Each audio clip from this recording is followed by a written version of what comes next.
고난 너머에 더 큰 고난이 기다린다 할지라도 오직 하나님만을 신뢰합시다. 여러분의 영혼의 시력이 회복되기를 마음이 없는 자에게 시청자가 아니라 우리는 예배자가 되어야 됩니다.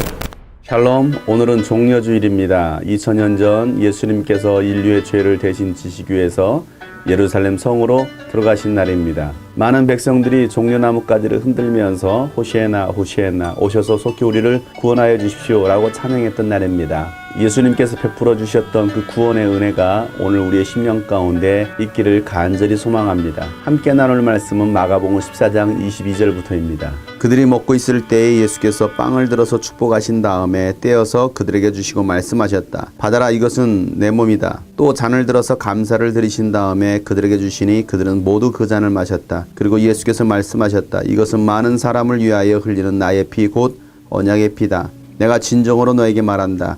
이제부터 내가 하나님의 나라에서 새 것을 마실 그날까지 나는 포도나무 열매로 빚은 것을 다시는 마시지 않을 것이다. 그들은 찬송을 부르고서 올리브산으로 갔다. 예수께서 제자들에게 말씀하셨다. 너희가 모두 걸려서 넘어질 것이다. 성경에 기록하기를 내가 목자를 칠 것이니 양떼가 흩어질 것이다 하였기 때문이다. 그러나 내가 살아난 뒤에 너희보다 먼저 갈릴리로 갈 것이다. 베드로가 예수께 말하였다. 모두가 걸려 넘어질지라도 나는 그렇지 않을 것입니다. 예수께서 그에게 말씀하셨다. 내가 진정으로 너에게 말한다. 오늘 밤에 닭이 2번 울기 전에 네가 3번 나를 모른다고 할 것이다. 그러나 베드로는 힘주어서 말하였다. 내가 선생님과 함께 죽는 한이 있을지라도 절대로 선생님을 모른다고 하지 않겠습니다. 나머지 모두도 그렇게 말하였다. 아멘. 가룟 유다가 예수를 팔려는 기회를 엿보려고 나갔을 때에 예수님께서 나머지 제자들과 함께 성찬식을 행하십니다. 빵을 들어서 축복하신 다음에 받아 먹어라, 이것은 내 몸이다 라고 말씀하십니다. 그리고 잔을 들어서 감사하신 후에는 받아 마셔라, 이것은 많은 사람을 위하여 흘리는 나의 피, 언약의 피다 라고 말씀하십니다. 예수님은 우리에게 살과 피를 주셨습니다. 이 살과 피를 마시지 않고서는 결코 영생이 없다라고 말씀하셨습니다. 예수님께서 다시 오실 때도 이 살과 피를 가진 자를 데리러 오시겠다라고 말씀하셨습니다. 영이시고 말씀이셨던 하나님이신 예수님께서 이 땅에 육신을 입고 오셨습니다. 예수님의 육신은 말씀이 육신이 되었습니다. 예수님은 그 육신을 우리에게 주셨습니다. 그 살을 먹으라는 것입니다. 다시 말해서 예수님께서 우리에게 명하신 그 모든 말씀을 우리가 먹어야 생명을 얻을 수 있습니다. 또한 예수님은 많은 사람들을 위해서 피를 흘리셨습니다. 이 피는 언약의 피입니다. 구약시대 하나님은 이스라엘 백성들에게 계속해서 언약의 말씀을 주셨습니다. 그 언약은 피에 관한 언약이었습니다. 피 속에 생명이 있었기 때문에 피 흘리지 않고서는 결코 죄 용서를 받을 수가 없었습니다. 그래서 구약시대 때는 짐승을 잡았습니다. 짐승의 피를 제단에 뿌렸어야 됐습니다. 하나님은 그 피의 냄새를 맡으셨습니다. 그러나 그 피의 제사는 인간의 죄를 완전히 사할 수가 없었습니다. 그럼에도 불구하고 하나님은 그 피를 보시고서 이스라엘 백성들의 죄를 용서하셨습니다. 유월절 사건이 바로 그 사건입니다. 어린 양을 잡아서 문지방과 문설주에 발랐을 때에 하나님은 그 피를 보고서 이스라엘 백성이든 이집트 백성이든 구원하셨습니다. 예수님은 그 언약을 따라서 이 땅에 오셨고 피를 흘리셨습니다. 예수님께서 흘리시는 그 피는 새로운 언약의 피입니다. 예수의 피를 통해서만이 인간의 죄가 사해질 수가 있습니다. 다른 어떤 피로도 안 됩니다. 죄가 없으신 하나님의 아들 예수의 피만이 우리의 죄를 사하실 수 있습니다.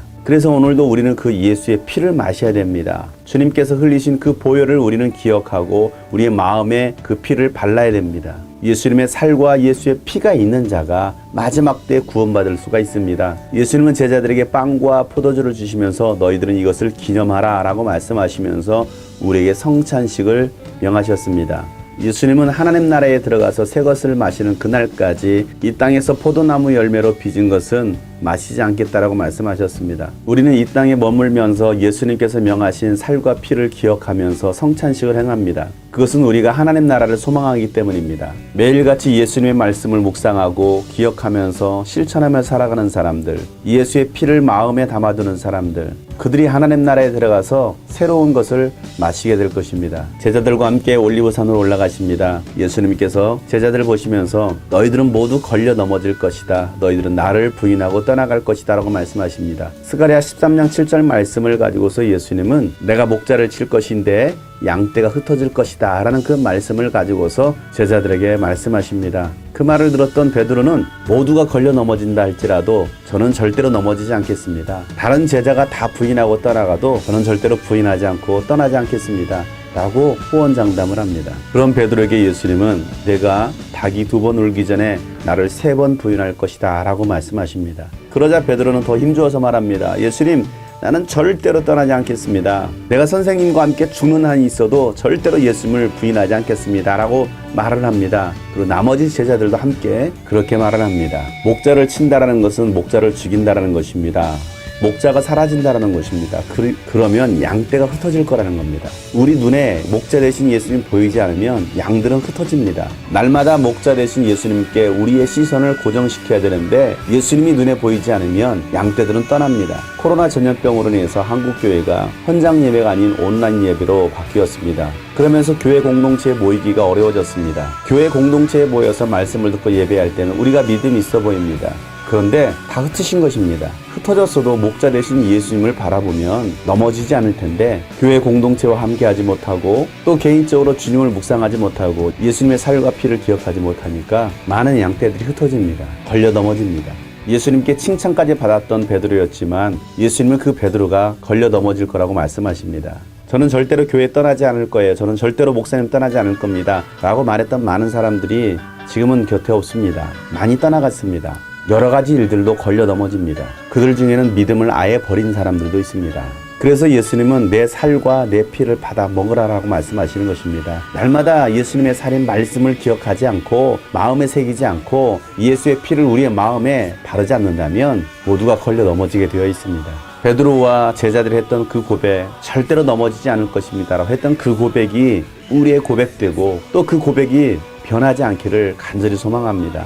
그러기 위해서는 오직 성령 충만, 오직 예수의 살과 피로 우리는 가득 채워져야 되는 것입니다. 다시 오실 주 예수 그리스도